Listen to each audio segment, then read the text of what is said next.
عندي الورقة اسمين، بدي لف هذا القسم لحال والقسم الثاني لحال. بدي احط لهم الحشوة سهلة يعني كتير، الرز مع اللحمة والبهارات اللي حط لكم اياها بالتعليقات، ومنلفها ومنشدها مزبوط. بالنسبة للأطراف إذا طلعت طويلة فينا نقصها. بالنسبة هلأ إذا طلعت معكم ورقة صغيرة شو بدنا نعمل؟ إذا قصيناها بالنص ما حتزبط. فهي الطريقة الأنسب. هذا الضلع شايفينه السماكة، بتقصوه بالسكين بهي الطريقة، وبتحطوا الورقة.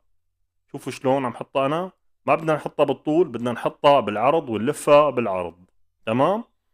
مشان ما نكبها يعني حرام.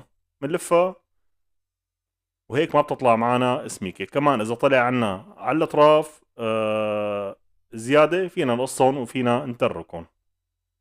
هلا هيك خلصت الكمية كلياتها ما شاء الله.